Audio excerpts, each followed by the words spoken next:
जी, hello दोस्तों, मैं हूँ कमर चीमा और दोस्तों जिस तरह के आप देख रहे हैं मेरे साथ मौजूद हैं प्रोफ़ेसर डॉक्टर मुक़्तदिर खान साहब। डॉक्टर साहब सबसे पहले तो आपके वक़्त का बहुत शुक्रिया sir. Thank you very much Qamar साहब और आपको और आपके सुनने वालों को मेरा सलाम, नमस्ते, हेलो, हाय। Thank you. अच्छा डॉक्टर साहब आज बड़ा इंटरेस्टिंग एक स्टेटमेंट आई है अमेरिका के सदर जो बाइडेन से, जो कि बहुत ज़्यादा डिस्कस हो रही है और बड़ी इम्पोर्टेंट डिस्कशन है इस पे। उन्होंने कहा जी Pakistan is the most dangerous nation. अच्छा कई लोग कह रहे हैं जिनके वो न्यूक्लियर का रेफ़रेंस है कि जी कोहेजन नहीं है। सो 2 क्वेश्चन आ रहे हैं। एक क्वेश्चन ये आ रहा है कि जी जो बाइडेन जो है वो पाकिस्तान की कोई सिक्योरिटी न्यूक्लियर सिक्योरिटी पे बात नहीं कर रहे। उसके लिए तो आईईए और बाकी मैकेनिज़्म मौजूद है इंटरनेशनल एटॉमिक एनर्जी एजेंसी का।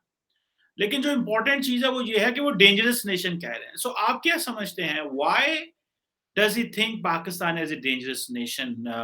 लोगों का कहना ये है कि दुनिया पे हमले तो अमेरिका करता है, न्यूक्लियर वेपन भी उसने चलाया, सब कुछ उसने किया और डेंजरस नेशन पाकिस्तान को कह दिया। और मामलात बड़े अच्छे थे, बिलावल साहब बड़ा अच्छा ट्रिप करके आए, प्राइम मिनिस्टर, बाजवा साहब। तो ये व्हाट डज़ दिस मीन? ये क्या है? अमेरिका का जो पॉलिटिकल सर्कल है या अमेरिका में जो पॉलिटिशियन है, what do they think of that? और ये आप इसको कैसे रीड करेंगे सर? देखिए, आज सुबह-सुबह मेरा फ़ोन बजने लग गया 4 बजे रात से कि मीडिया से, ख़ासतौर से बीबीसी वगैरह के टू रिएक्ट टू दिस। तो मेरा जो इनिशियल रिएक्शन ये है कि this is not about Pakistan, this is about Biden. तो बाइडेन को आपको पता है कि गैस मशीन कहते हैं कि वो मतलब ही does not have control on his tongue. Uh, हुज़ूर सल्लल्लाहु अलैहि वसल्लम की एक हदीस है कि अगर आदमी अपने जबड़ों के बीच के चमड़ा और थाइस के बीच के चमड़े को दोनों को कंट्रोल कर ले तो वो जन्नत को चले जाएगा। So I don't know about the other part लेकिन Biden needs to control his Jos.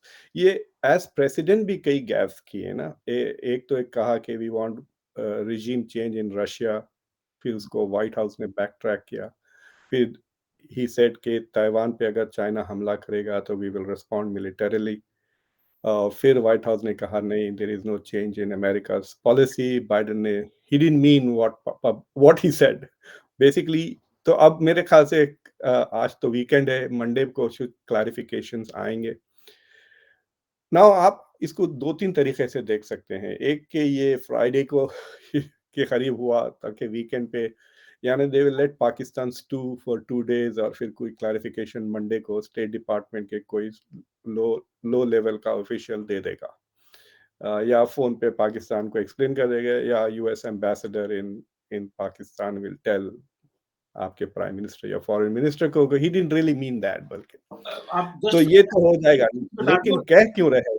Ji. Sir एक चीज़ बता दूँ the US ambassador in Islamabad has already been summoned in the foreign office in Islamabad. हाँ, वो तो देखा मैं। अब वो मीटिंग में क्या कहते हैं that is the interesting part, right? तो दूसरी चीज़ ये है कि देखिए अ, बाइडेन के टॉप ऑफ द माइंड पर क्या है? That is the issue, right?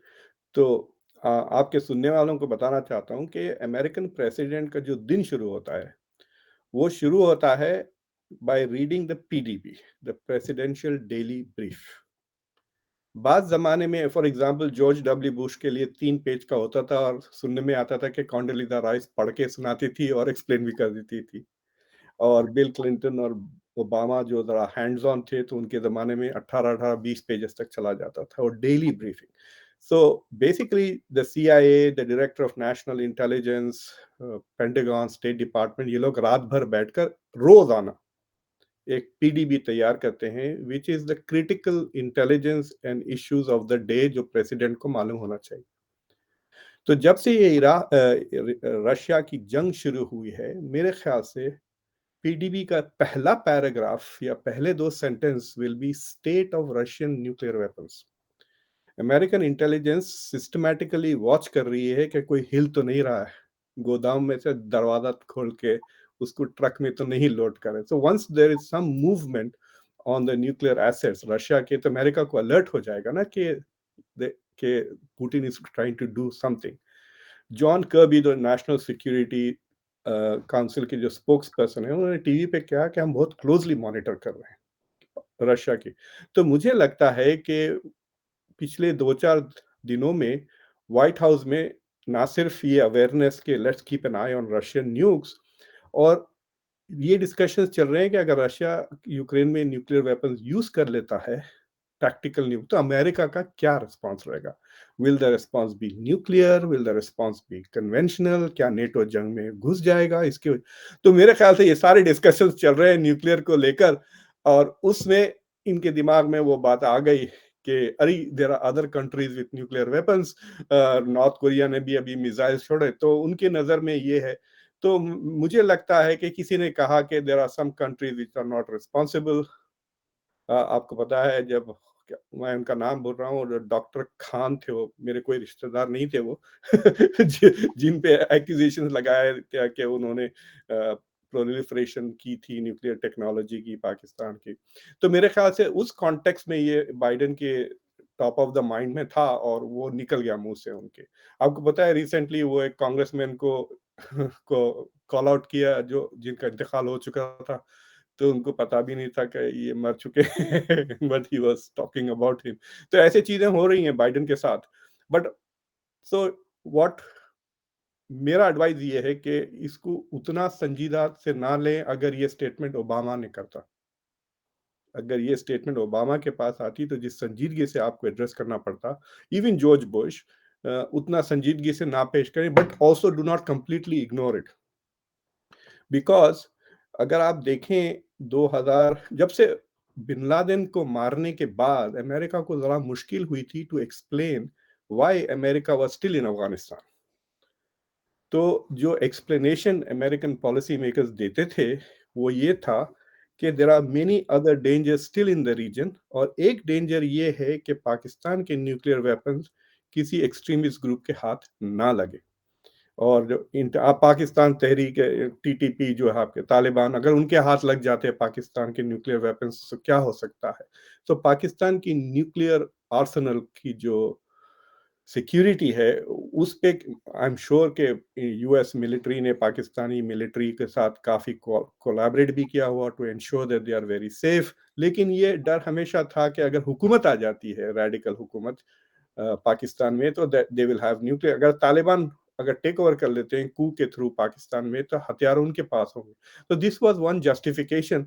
और आपको याद है कि तकरीबन 10 साल तक American foreign policy was referring to the region as AfPak. AfPak यानी अफगानिस्तान और पाकिस्तान के बीच में वो फर्क नहीं कर रहे थे, वो टोटल रीजन को ले रहे थे because of the Talibanisation of the region. तो मेरे ख्याल से Biden was big at that time ना, वो सेनेट में भी थे, वाइस प्रेसिडेंट भी थे। तो मुझे लगता कि उसका वो हैंगओवर अभी तक उनके साथ है, और ये स्टेटमेंट उन्होंने लिया। It should not be considered as a deliberate signal, क्योंकि पिछले 3-4 हफ्तों में अमेरिका ने पाकिस्तान को वही न्यूक्लियर वेपन्स डिलीवर करने की कैपेबिलिटी एनहांस कर दी बाय गिविंग 450 मिलियन F-16 के लिए। अगर पाकिस्तान एक इर्रेस्पॉन्सिबल मुल्क है and is a dangerous mulk, then America is like facilitating and enabling this dangerous and irresponsible country, right? But the Biden is Biden Pakistan से ज्यादा irresponsible है। अगर वो जानता है कि पाकिस्तान irresponsible है, उसके बावजूद उसको पैसे भी दे रहा है और हथियार भी दे रहा है।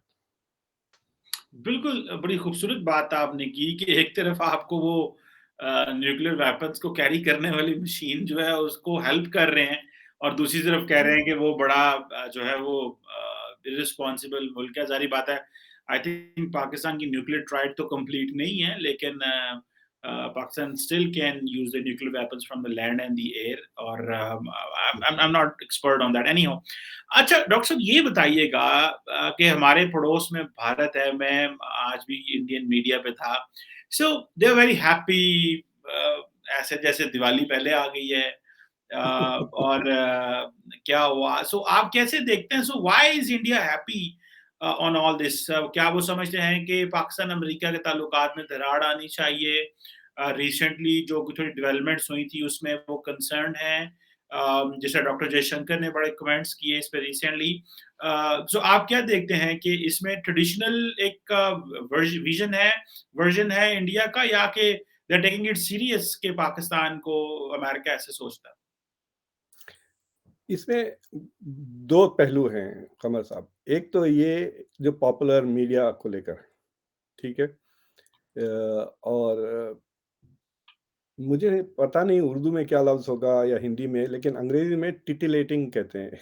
एक लफ्ज़ है टिटिलेटिंग, गुदगुदी होती है आपको इस तरह की बातें सुन के। तो इंडिया में गुदगुदी हो गई है बाय लिस्टनिंग, अरे पाकिस्तान को इन्होंने ऐसा कह दिया। हम तो शुरू से कहते थे Pakistan is a dangerous country, terrorism export कर रहा है।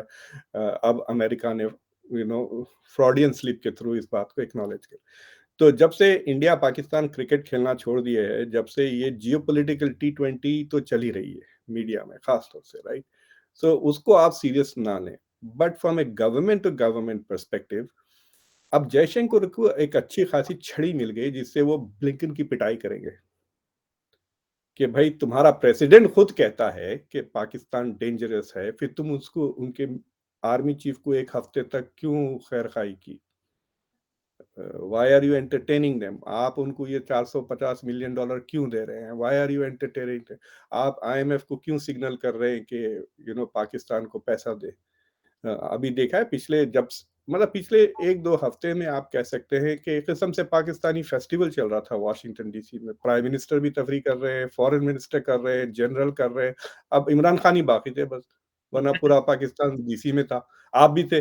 सो द थिंग इज़ कि हो क्या रहा है, right? So the US is मतलब ये अगर if somebody in the administration अगर स्लाइटली भी सिग्नल दे देता कि we don't want to meet with you, तो ये सारे नहीं आते डीसी।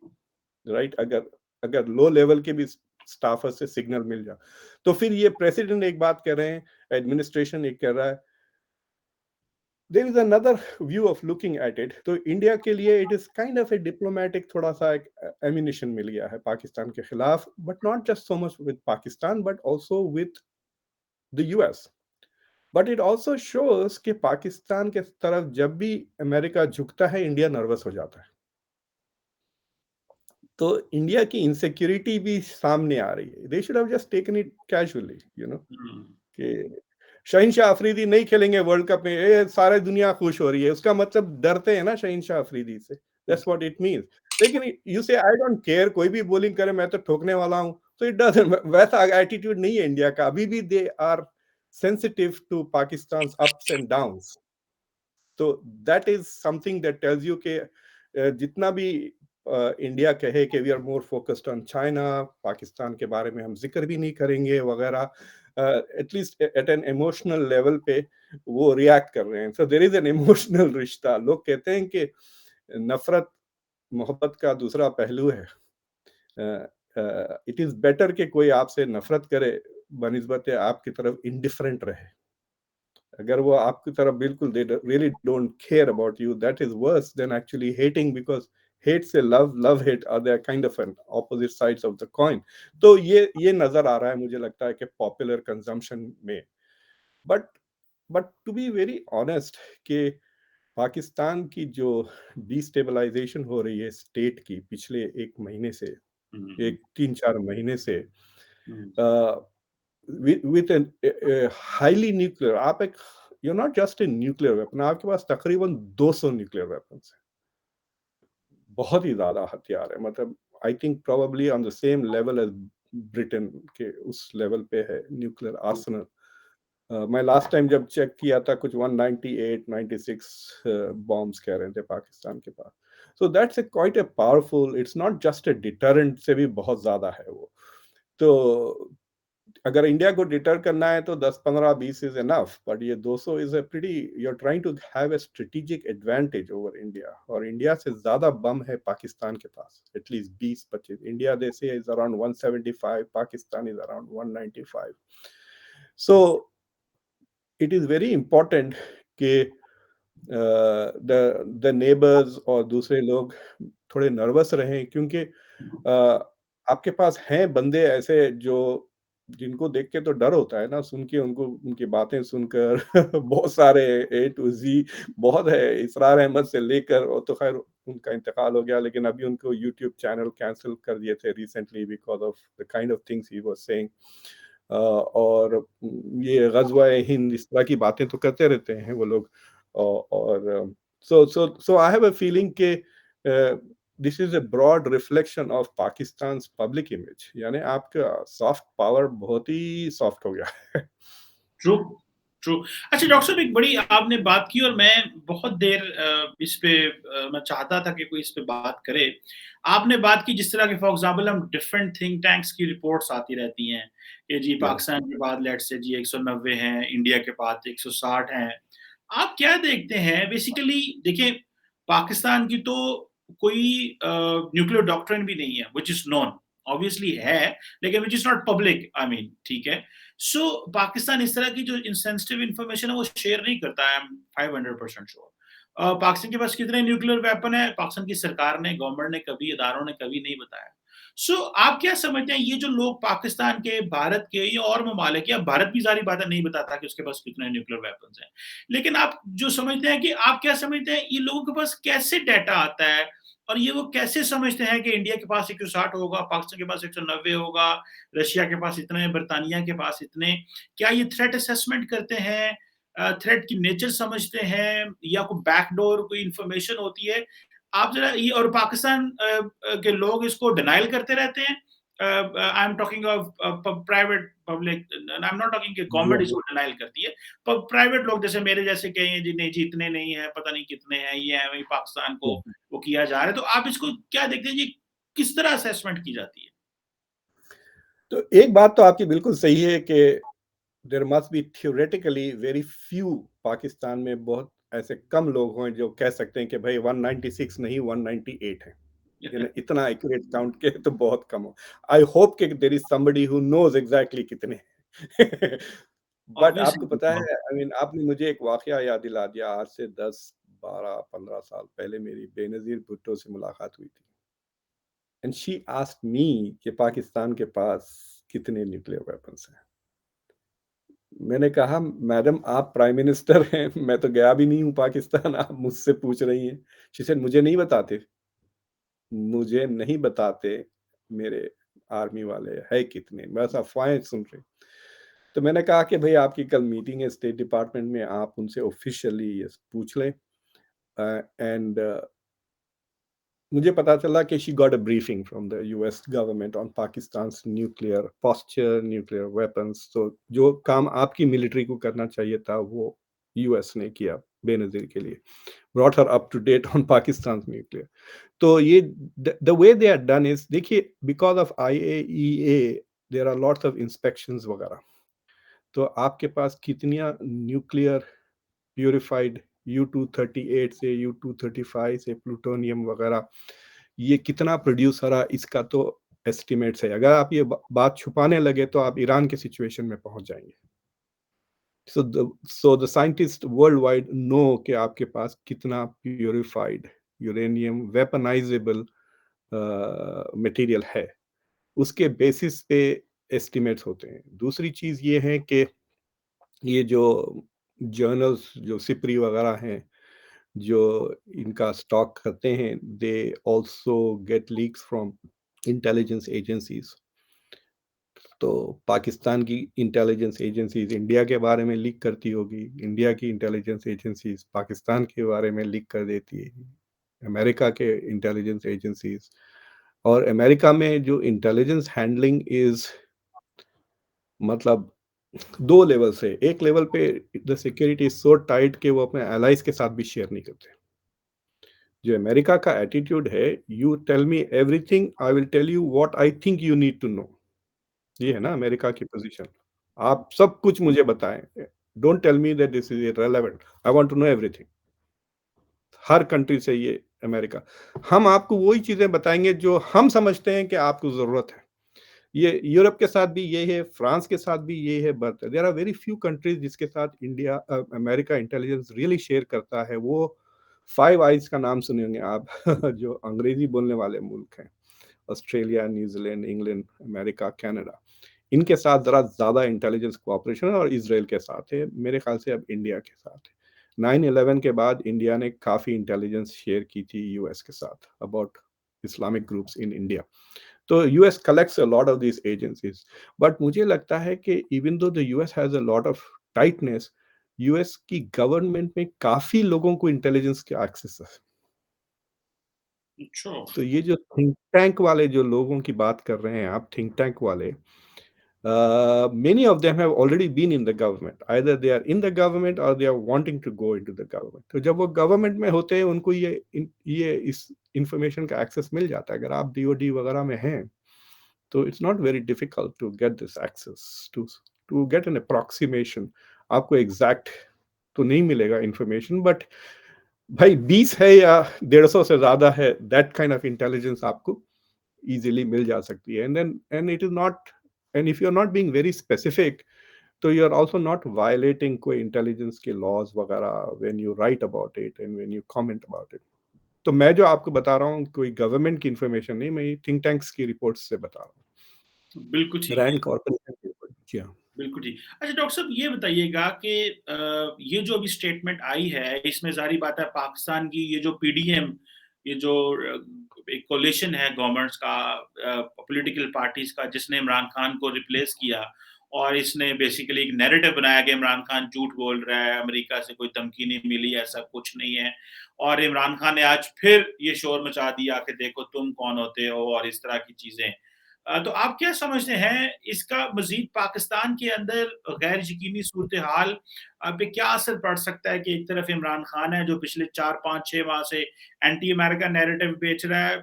ये जो सिटिंग गवर्नमेंट है ये प्रो अमेरिका एक जो कैंपेन है वो जो चला रही है। तो आप इसको कैसे देखते हैं? How do you read the political situation in Pakistan? आप देखते हैं कि इससे कोई मज़ीद अनसर्टेनिटी, कोई गैर यकीनी सूरत-ए-हाल पैदा होगी?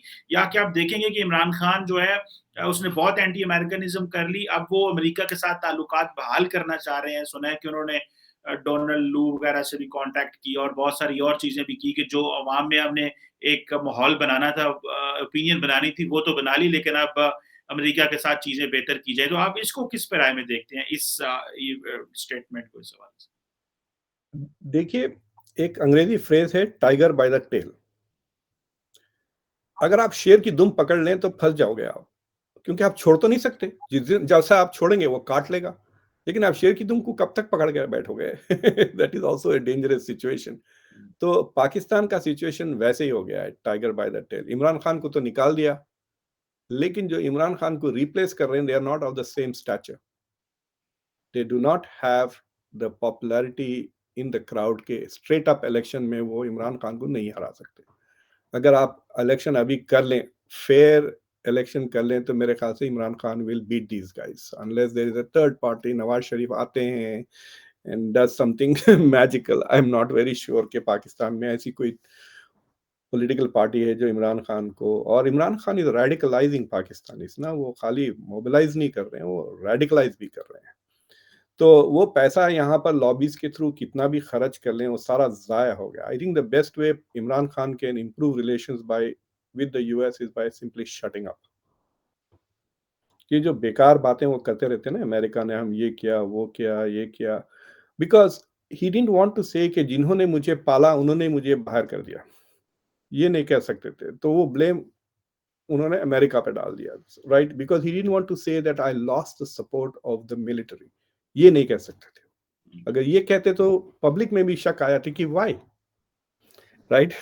क्योंकि तो उसमें ये हो रहा है कि इमरान खान अपना स्टैचर बढ़ाने के लिए अमेरिका को भी गिरा रहे हैं, एस्टैब्लिशमेंट को भी गिरा रहे हैं। So these are the 2-3 things he has done.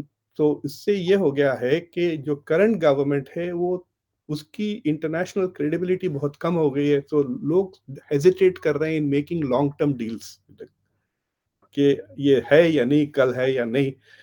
और इट इज नॉट नेसेसरी कि मतलब अगर आप पब्लिक ओपिनियन पोल लें ग्लोबल पॉलिसी मेकर्स की, तो मेरे ख्याल से 15% भी आपको ये नहीं कहेंगे कि हाँ transition beyond this government might be peaceful and democratic, right? अब जो ट्रांजिशन जो आएगा 18 महीने में इलेक्शन हो या क्या हो, it may not necessarily be smooth and peaceful, that is the assumption.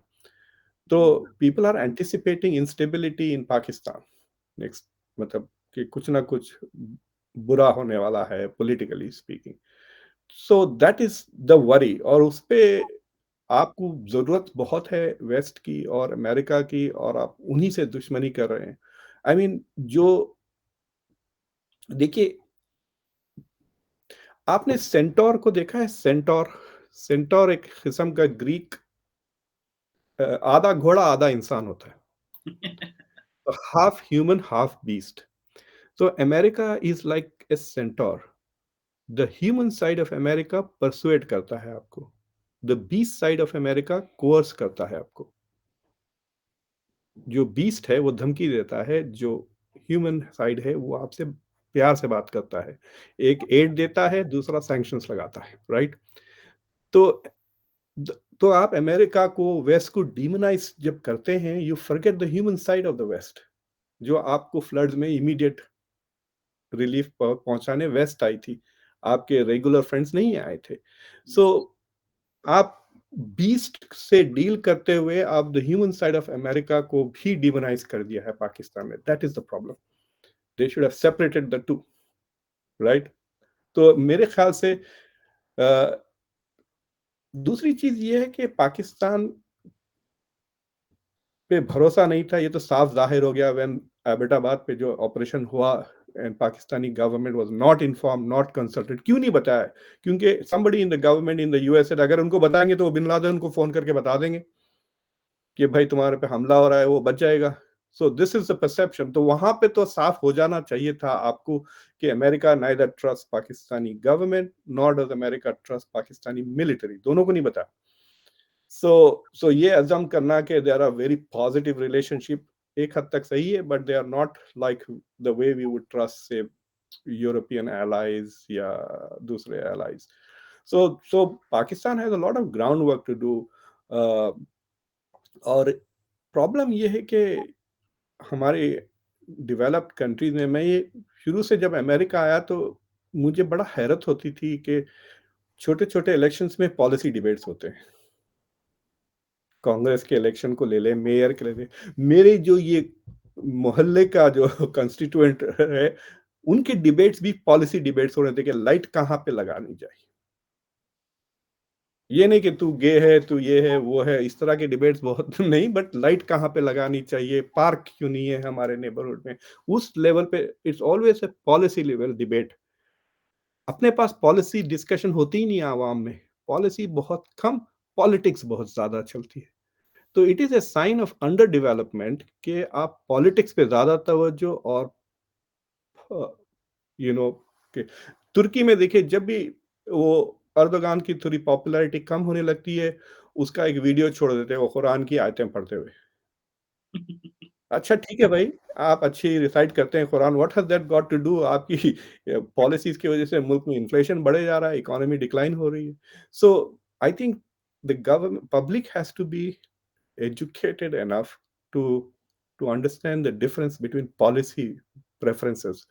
जब तक वो लेवल पे पब्लिक नहीं आई, आपकी डेमोक्रेसी उतनी मेच्योर नहीं होगी। सो that is an important part. और ये इट्स नॉट जस्ट पाकिस्तान में, देखता हूँ ये दूसरे मुल्कों में भी, इंडिया में भी, बांग्लादेश में भी टू अ ग्रेट एक्सटेंट।